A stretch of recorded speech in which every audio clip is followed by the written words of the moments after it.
ఎన్ని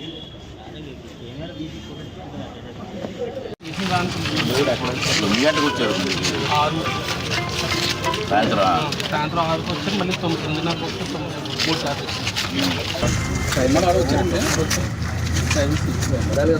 మా ఆవిడ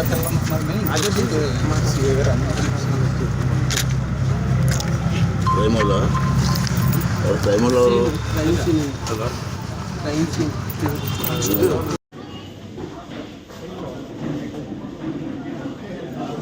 మీ పిల్లలు ఇంటర్మీడియట్ మరియు ఎంసెట్ చదువుతూ సబ్జెక్ట్స్లో కన్ఫ్యూజ్ అవుతున్నారా? కాన్ఫిడెన్స్ లెవెల్ తక్కువగా ఉందా? రిపీటెడ్ మిస్టేక్స్ చేస్తున్నారా? అయితే మీకోసమే ఉంది Rise app. 1 lakh question bank, performance analysis, online classes by experts, ఇంకా మరెన్నో ఫీచర్స్ తో మీ ముందుకొచ్చింది Rise the perfect guide. Description లో ఉన్న లింకును ఉపయోగించి సబ్స్క్రైబ్ అవ్వండి. మరి ఈరోజు రాష్ట్రంలో జరుగుతున్న పరిణామాల గురించి మీ అందరికీ తెలుసు.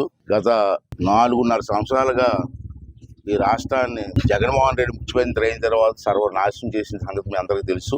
నాశనం అంటే దోచుకోవడం వేరు, పరిపాలన కదకపోవడం వేరు. వచ్చిన దగ్గర నుంచి రాష్ట్రాన్ని సర్వనాశనం చేశాడు, దోచుకున్నాడు. తర్వాత వ్యవస్థలను నాశనం చేశాడండి. వ్యవస్థలు అంటే అడ్మినిస్ట్రేషన్. దీంట్లో కొన్ని వ్యవస్థలు, న్యాయ వ్యవస్థ అని, పోలీస్ స్టేషన్ అని, ఇవన్నీ కొన్ని వ్యవస్థలు ఉంటాయి. ఈ వ్యవస్థలో ఏ ప్రభుత్వం వచ్చినా వాళ్ళ డ్యూటీ వాళ్ళు చేస్తూ ఉండాలి, అది ధర్మం.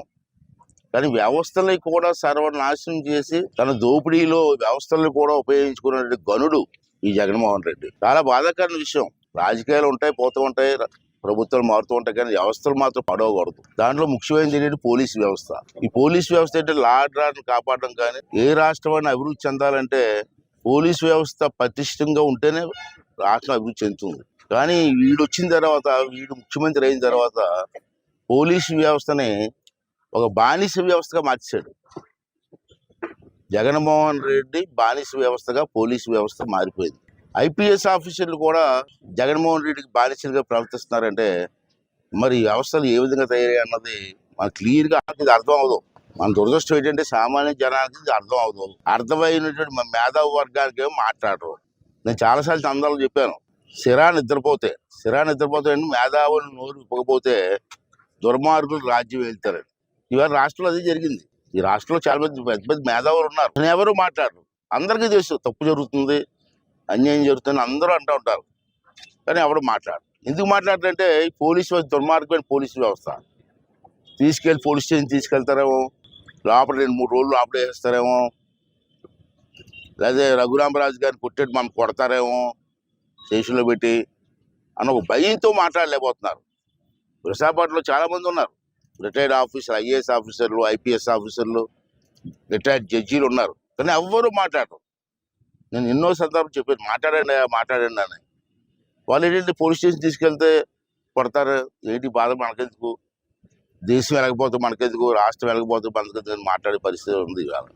వీళ్ళు చూశారు పోలీసు వ్యవస్థ ఎంత దుర్మార్గం ఏంటంటే, మీకు ఎవరికైనా అభిమానం ఉంటే చూపించుకోండి, ఇద్దట్లే. కానీ వ్యవస్థను నాశనం చేయడం, కాకి బట్టలు వేసుకుంటావు, 3 స్టార్లు పెట్టుకుంటావు, 3 సింహాలు పెట్టుకుంటావు. ఎందుకో సింహాలు స్టార్లు ఎందుకే? దోపిడీ చేయడానికి ఆ స్టార్లు సింహాలను. జగన్మోహన్ రెడ్డి దొంగ, అది పబ్లిక్ అందరికీ తెలుసు.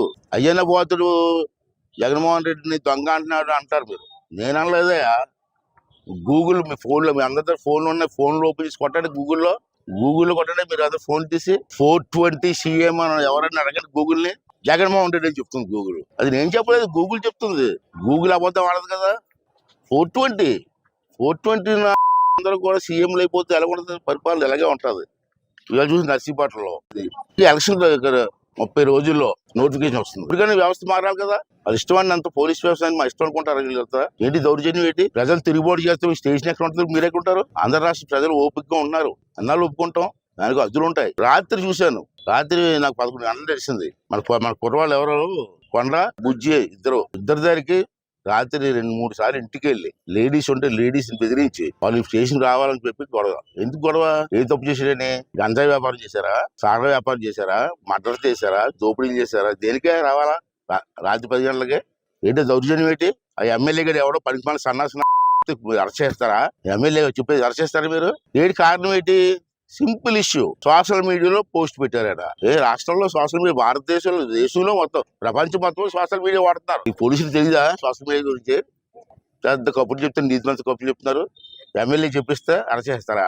ఎంతమంది అరెస్ట్ చేసి చూస్తాను. అరే ఎలక్షన్ దగ్గరికి వస్తారా, ఎందుకు గొడవలు ఊరుకుంటాం? మీరు రెచ్చిపోతే జనం రెచ్చిపోరా?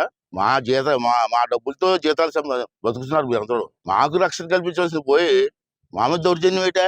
ఎంతవరకు సమంజసం అని అడుగుతాను. నేను అడుగుతాను ఇదే సీఏ గారిని.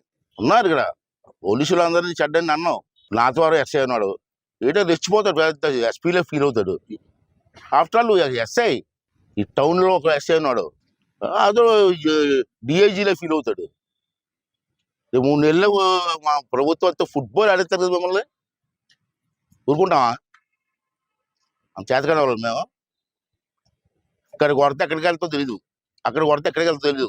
అంత ఫుట్బాల్ ఆడతాం మేము కూడా. మాకు చేతనం మీరే తెలుపుతారు మాకు. ఫుట్బాల్ మాకు తెలియదు ఆ విషయం. వీళ్ళు చూశారు. నేను అడుగుతాను, డిమాండ్ చేసి సీఏ గారు ఎంత మేము ఫోన్ చేసాం, ఇలా వస్తున్నామంటే రమ్మని అసలే చెప్పాడు. ఇలా మేము వస్తున్నారంటే ఎందుకు సార్ అన్నాడు. ముందు మాట్లాడినట్టు లేదు, మాట్లాడి పని ఉంది వస్తామంటే రమ్మని చెప్పి అసలే టైం ఇచ్చాడు. వచ్చిన తర్వాత ఇప్పుడు ఏమో పాకిరావాడు వెళ్ళిపోయాడు. ఇదండి పరిపాలన. ఒక మాజీ మంత్రి స్థాయిలో ఉన్నటువంటి వ్యక్తిని వచ్చి మాట్లాడతారంటే రమ్మని చెప్పి మళ్ళీ కనీసం మెసేజ్ ఇవ్వకుండా వెళ్ళిపోని చెప్పి ఇక్కడ పోలీసులు చెప్తారంటే వీళ్ళకి అంత అహంకారం, అంత కళ్ళు మూసుకొని పోతాను ఒకసారి అర్థం చేసుకోవాల్సిన అవసరం. వీళ్ళు చూశారు మీరు, ఓకే మాకు రిపోర్ట్ వచ్చిందండి అని చేత మేము యాక్షన్ తీసుకుంటాం అంటున్నారు. గతంలో మేము రిపోర్ట్ ఇచ్చాం, ఎందుకు యాక్షన్ తీసుకోలేదండి? 2 సంవత్సరాలకి అంత సంవత్సరాలు 2 సంవత్సరాలు అయిపోయింది. నాతవారులో కుర్రోడిని కాళ్ళు చేతులు కలిపేసి కాలంలో వేసేసారు, చచ్చిపోయాడు. కళ్యాణ్ అని కుర్రాడు. సుమారు 2 సంవత్సరాలు దగ్గర అవుతుంది. ఏం ఆ కేసు ఏం చేశారు మీరు? ఎందుకు ఇన్వెస్టిగేషన్ చేయలేకపోయారు? అంటే ఎమ్మెల్యే వద్దంటే మానేస్తారా? చంపేశారు ఆ కుర్రోడిని అనవసరం అన్యాయంగా. ఆ భార్య పిల్లలు ఏమైపోతారు? ఇక్కడ జ్ఞానం లేదా? అసలు ఏం చూపిస్తారు రికార్డులు మీరు? 2-4 సంవత్సరాలు ట్రేస్ అవుట్ అవ్వలేదా? ఏ ట్రేస్ అవుట్ అవ్వలేదు కేసు? దాని మీద ఏ యాక్షన్ తీసుకున్నావా సీఏ లేదా ఎస్పీ గారు, అనకాపల్లి ఎస్పీ గారు? చెప్పండి. ఈ సమాజం చెప్పండి. 2-4 సంవత్సరాలు అయిందే చచ్చిపోయి. ఎందుకు చచ్చిపోయాడో, ఎలా చచ్చిపోయాడో ఎవరికి తెలియదు, పోలీసులకు తెలియదు. ట్రేస్ అవుట్ అవ్వలేదు అంటాడు. ఏంటిది? మరిడయ్య గారని 3 ఫిర్యాదులు ఇచ్చాడు అతని మీద. అతని మీద అటాక్ జరిగితే చాలా ఘోరంగా అతన్ని బూతులు తిట్టడం, ఇంటికి వెళ్ళడం. అతను దళితుడు, ఎస్సీ. ఆ రోజు నీకు డాక్టర్ ఎవరో సుధాకర్ డాక్టర్ని ఏ విధంగా అవమానించారో, ఒక దళితుడు చంపేశారో అవమానించి, ఇతను కూడా బయట దళితుడు. ఇతను చేసి పొరపాటు ఏంటట, అక్కడ నాతవారం బార్డర్, ఈస్ట్ గోదావరి బార్డర్లో భారతి గారి పేరు మీద కొంతమంది లాటరైట్ ఎన్ని తవ్వేస్తూ ఉంటే ఇతను దాని మీద ఏమో కంప్లైంట్ ఇచ్చాడు. తవ్వేస్తున్నారండి, అనాథరి తవ్వేస్తున్నారని చెప్పి కోర్టులో వేసాడు. కేంద్ర ప్రభుత్వానికి కంప్లైంట్ ఇచ్చాడు. ఆ కంప్లైంట్ మీద వాళ్ళందరూ వచ్చారు, ఇన్స్పెక్షన్కి వచ్చారు. ఆ కోపం పెట్టుకొని ఇతను నానా హింసలు పెడుతూ ఉంటే గవర్నమెంట్ ఆస్తులు కాపాడడానికి ప్రయత్నం చేసిన మరిడీని పోలీసులు రక్షణ ఇవ్వాల్సిన పోయి అతని మీద అటాక్ జరుగుతుంటే మీరు యాక్షన్ తీసుకున్నారా? 3 ఫిర్యాదులు ఇచ్చాడు. నా మీద రాత్రులు అటాక్ ఇస్తున్నారండి, నాకు ఫోన్ ఇచ్చేసి బెదిరిస్తున్నారండి అని. ఇప్పుడు ఎన్ని రోజులు ఇచ్చి అప్పుడే 2 years దగ్గర అవుతుంది. దీని మీద యాక్షన్ తీసుకున్నావా? దీనికి సీఏ గారి సమానం చెప్తారా, ఏఎస్పీ గారి సమానం చెప్తారా, లేదా అనకాపల్లిలోని ఎస్పీ గారి సమానం చెప్తారా? ఇన్ని కేసులు పెండింగ్ ఉంటుండగా అదేవిధంగా చూశారు మీరు ఆ గుడివాడ నానిగాడు చంద్రబాబు నాయుడు కుటుంబాన్ని ఎన్ని బూతులు మాట్లాడాడండి.